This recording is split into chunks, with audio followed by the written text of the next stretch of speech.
Holy man!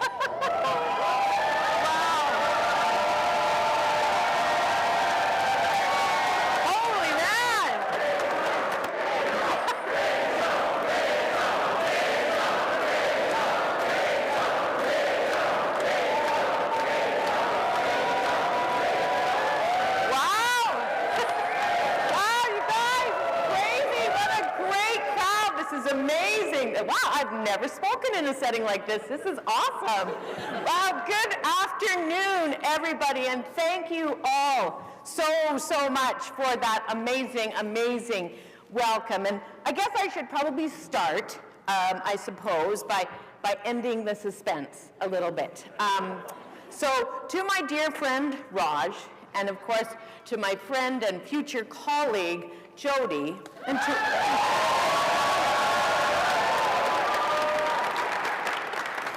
to all of you amazing folks who have gathered here in Edmonton, it is with much gratitude and humility that I accept the nomination to be the Alberta MVP candidate for Edmonton-Strathcona.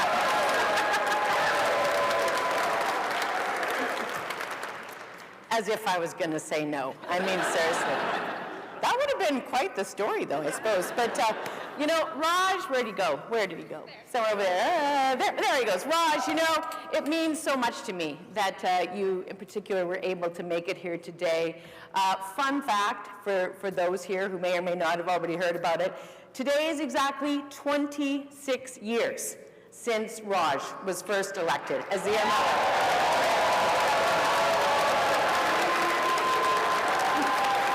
Congratulations, not only to Raj, but to all of us. I remember it well because the headline in the paper the very next day read, "Liberals and Tories accuse NDs of running sophisticated campaign." Needless to say, it is framed in our house. And having you here, Raj, reminds me of when you passed the torch. The first time I had the privilege of accepting the nomination to be the candidate for Edmonton-Strathcona, a touch over 15 years ago, actually. So yeah, you know, it's been a minute. In fact, earlier this week, I was quite proud when the Speaker of the Assembly handed me a pin acknowledging my 15 years of service to Albertans in the Alberta legislature.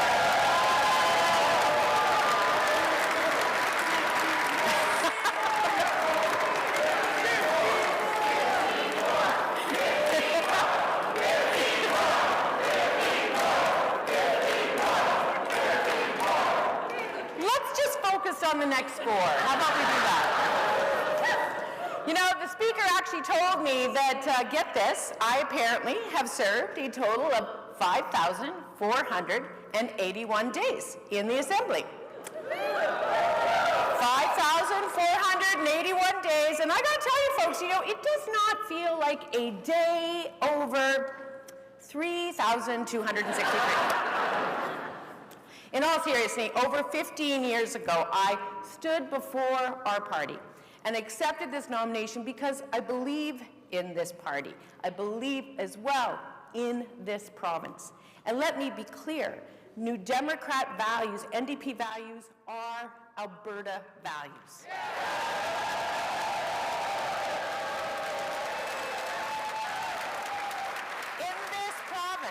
We are compassionate, we are honest and hardworking, we are risk takers, and we are problem solvers. We approach issues with common sense, and we pursue solutions for the common good.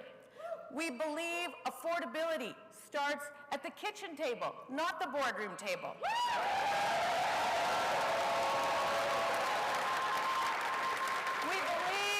Public education is the great equalizer and the great agency of opportunity, and that public health care is something to be cherished, improved, and protected at all costs.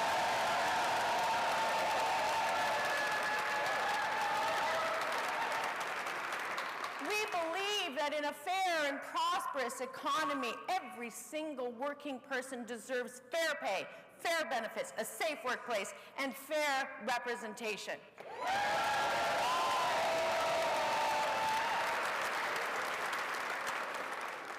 we believe in respect for the dignity and the human rights that each and every one of us is born with. Those are our values, and those are Alberta values. I believe that we are here to be a voice for the voiceless, to stand up for those who feel that sometimes they just can't stand anymore, and to lead by making sure that no one is left behind, because we know that that is actually the only way for all of us to get ahead.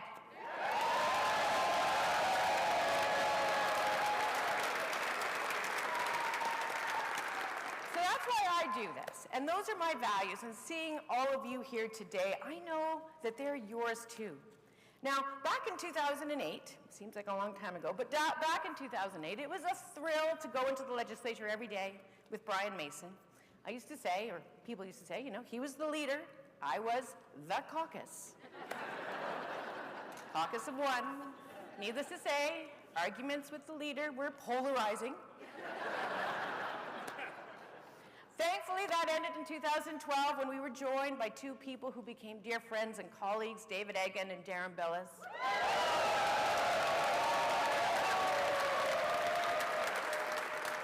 We were small but mighty, and we carried that underdog spirit right into 2015, and then something amazing happened. All of us, together, we flipped the script in this province.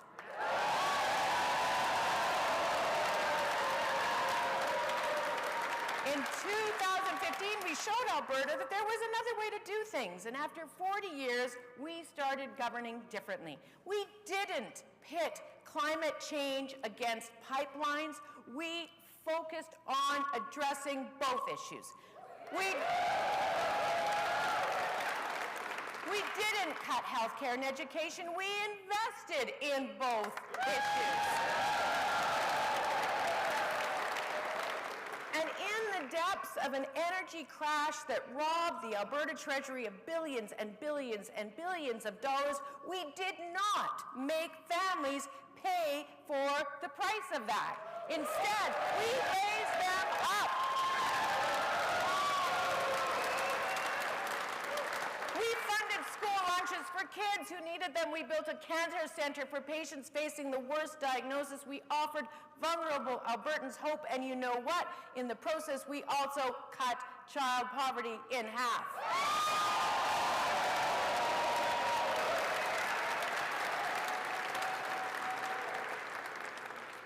And when the right-wing think tanks and conservative lobby groups and all the other members of the good old boys club told us not to touch the minimum wage, we said, yeah, you know, that's not going to work for us. We said hard-working people deserve better. And against a chorus of naysayers, we did what was right. And Alberta became the first province in Canada, the first jurisdiction in North America, to pay its lowest wage workers $15 an hour.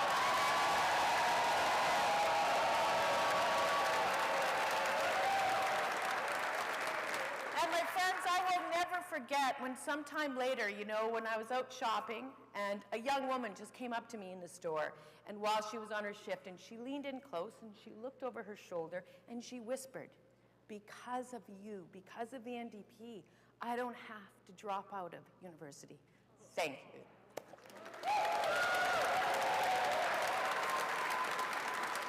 And you know what else happened? Just a few years later, here we are, the reviews are in. And here's the thing, my friends, we didn't lose jobs, we grew jobs. And that is the kind of difference the NDP will always focus on making for the people of this province. So I'm very proud of our record. But here's the thing, I also know and I accept that in the last election, in 2019, Albertans made a different choice. And they also told us, and they told me, that we had some work to do. And you know, it was a tough loss, and I will be very honest. There was a bit of time where I wondered if maybe it was time for someone else to do the job. But then, that's all right, it's cool. That part is over, it's all right. And I'll tell you why. Because, you know, then I watched what this UCP was doing, and I watched them, and I saw their agenda up close. I watched them drag Alberta backwards by refusing climate action, by funding useless war rooms, and by reversing our efforts to grow a sustainable energy industry. I watched them cancel plans that we had put in place to diversify the economy and to create more jobs, plans that were working. I watched them slash funding to community services and abandon our communities on affordable housing. I watched them cut rental supplements, income support, cut seniors benefit, and cut AISH. And meanwhile, while they were doing all this, they gave big, profitable corporations a big, fat handout off the backs of those very same Albertans. And I actually remembered the specific moment that tipped the scales for me. It was in the middle of summer of 2019, not long after the election, when every single UCP MLA, giddy with excitement, walked down the front steps of the legislature and started splashing around in the fountains as if they were the cast of the show Friends. Have you seen this photo, folks? Have you seen it? Can we maybe pull that up? Can we pull that up? There you go, there you go. Looks like they're having a really good time, right? Looks like they're having a super amount of fun. Folks, let me tell you, these are the faces of the UCP about 30 minutes after they passed Bill Haight and removed the right for kids to form a GSA at their schools.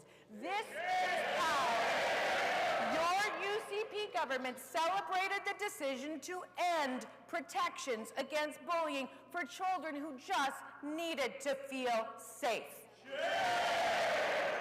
And my friends, that is when we lit a fire. And I lit a fire in me, and that was the second that quietly, in my head, I launched my run to be your premier again.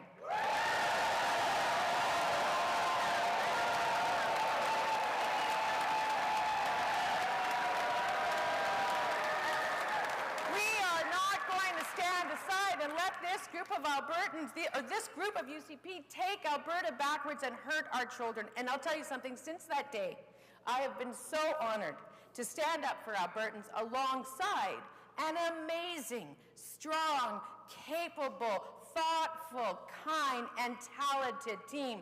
Albertans who care just as much as I do. Please give a huge round of applause for our amazing Alberta NDP caucus.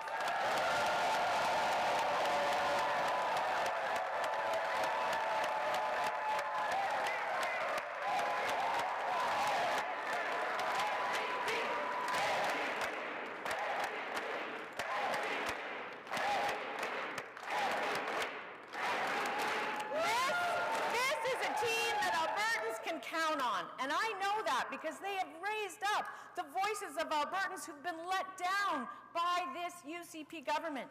Today, more Albertans are struggling to put food on the table and to pay their bills, and more Albertans can't find a family doctor, and more Albertans can't get the surgery they need, and more Albertans are waiting in pain.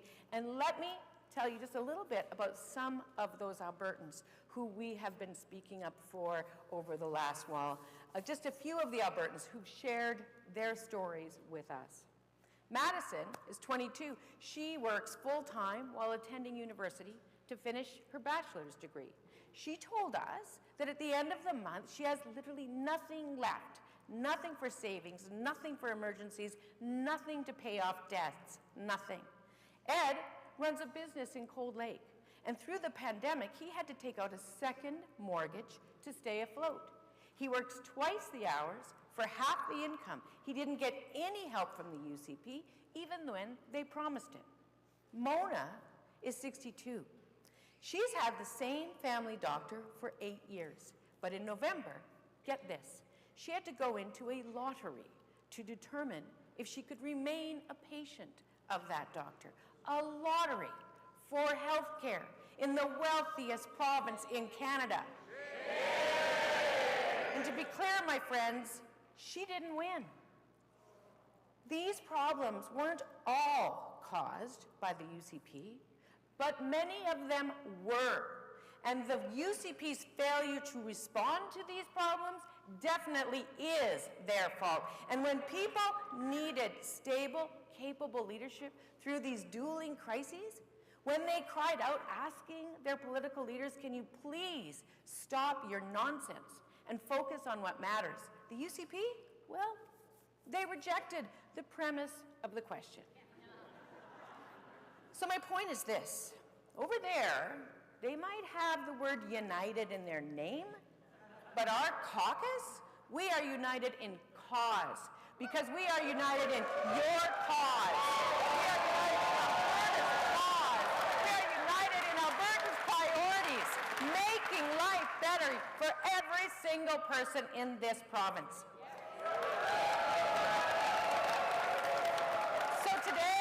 Today, the choice in front of Albertans as we head into this election, it's stark. It's about what matters to you.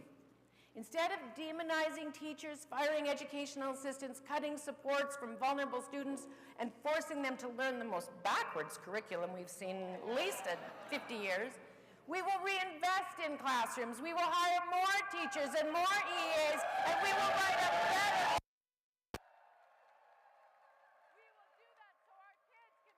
joy in learning, and so that they can understand the world around them, and so that they are prepared for the future. That's what we will do. And instead of letting costs for families run out of control, like the UCP did when they gave the big car insurance companies permission to jack up your premiums, or when they put in fake relief for the utility prices they allowed to go up, relief that you are all going to have to pay back a couple of weeks after the polls close, we will do better.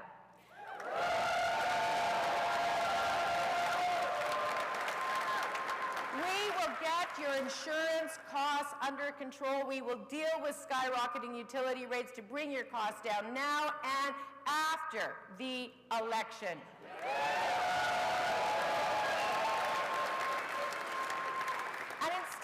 Multi-billion-dollar handouts for big corporations, Alberta's NDP will set the policies that draw new investment and create the jobs of the future. In agriculture, in manufacturing, in new technology, in clean energy, none of this R-star free cash for Danielle Smith's donors who don't want to clean up after themselves.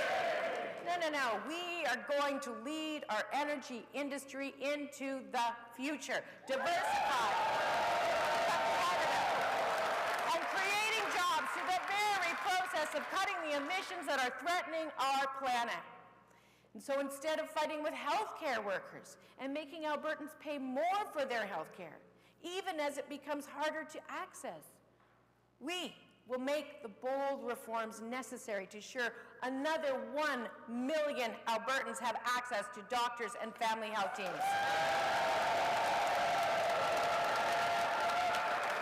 Because, my friends, we know that better health care starts with primary care. It starts in the doctor's office. And friends, speaking of health care, only Danielle Smith could look at what's going on around her and you and still try to tell Albertans the crisis is over. The crisis is over? Seriously? I mean, I dare her to look into the eyes of the nurses and the frontline healthcare workers on their second mandatory overtime shift nearing collapse and tell them that the crisis is over. Or the EMS worker racing to the scene, not sure if they will make it on time. Or the family doctor who chooses to stay and serve her patients even as her colleagues are packing their bags for BC. Those Albertans are working every day through this crisis, and they should never be gaslit by their own government.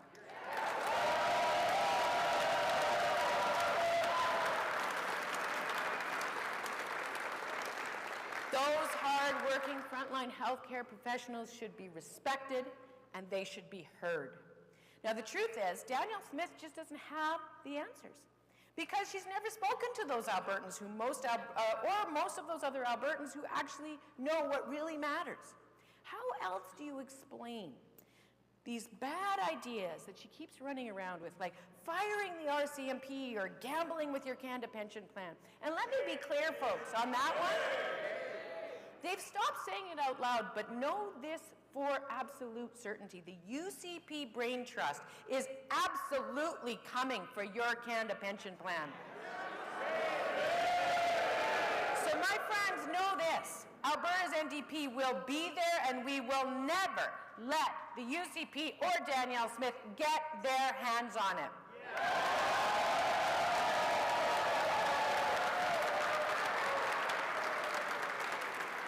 And you know, she has a few other troubling ideas too. I mean, how else do you explain these comments like smoking cures cancer, or Canada does not have a national government, or Ukraine should remain neutral? I mean, in fact, not even 2 years ago, Danielle Smith looked into a camera and she asked Albertans, a regular checkup to your doctor, does that really have to be something that's covered 100% by government? I've got news for her. The answer to that question is completely, unquestionably, absolutely, categorically, yes, it does.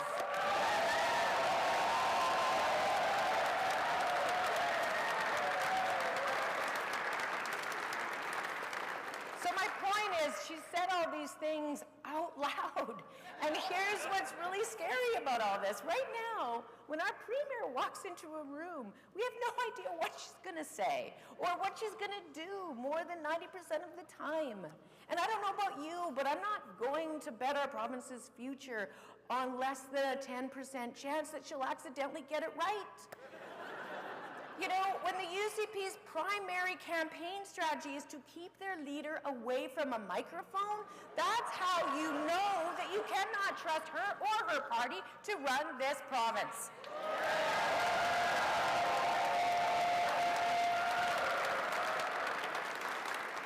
The truth is, on all the issues that matter to Albertans in this election, healthcare, education, affordability, jobs, Danielle Smith is the exact wrong person to tackle them. And friends, I honestly think that Alberta is better than these past 4 years. I think Albertans are better than this. This province is more decent than the one where Albertans like Madison can't afford to pay her bills. It's more generous than the one where Ed works double the hours for half the pay. It's more compassionate than the one where Mona's healthcare depends on a name being drawn from a hat. I believe in a better Alberta, one where Madison can afford to get her law degree, and Ed can retire with security, and Mona has a doctor today, tomorrow, and every darn day that she needs care. That's a better Alberta.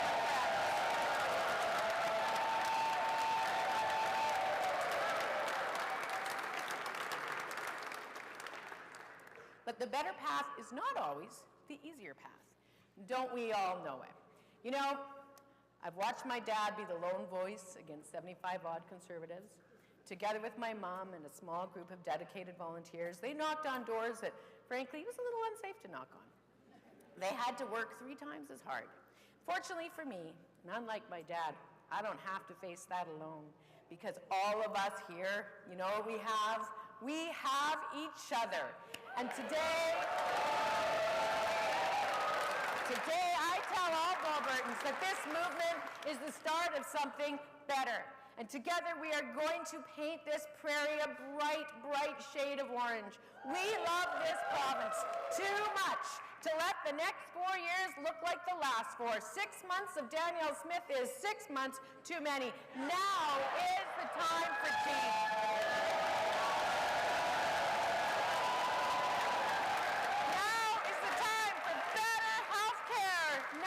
The time for better education. Now is the time for better jobs, and now is the time for a better plan, a plan focused on what matters to you.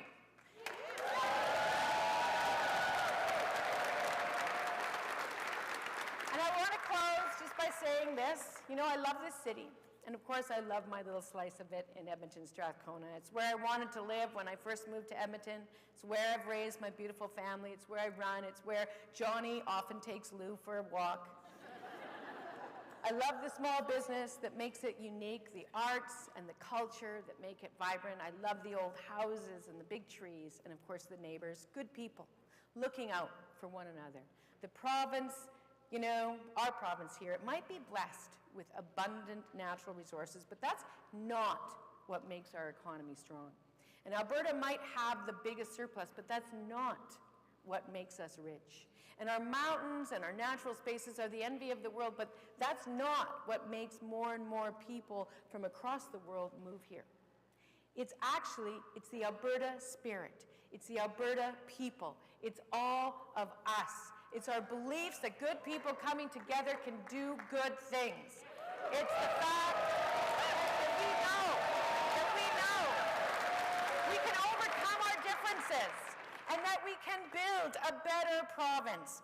You know, I mentioned Raj's win 26 years ago at the beginning because, you know, that was a tight race. He was a bit of an underdog. I remember on election day, Raj came out ahead by just 37 votes before the recount. That's how close it was.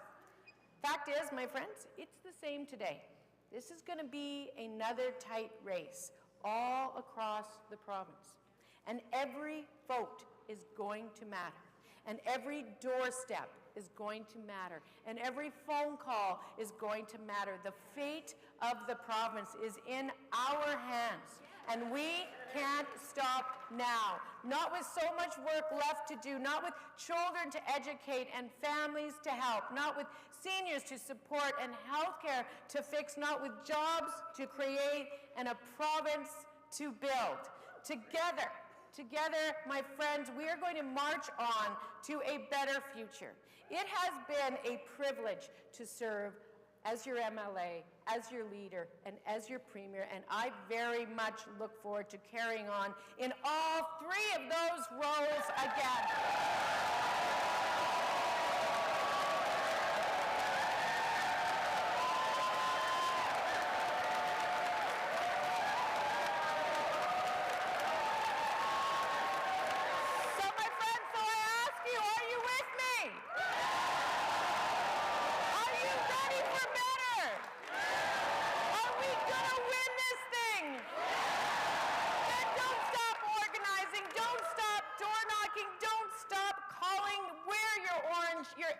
Orange proudly. This is your party. This is your movement. This is your moment. Let's reach out and seize it. Thank you,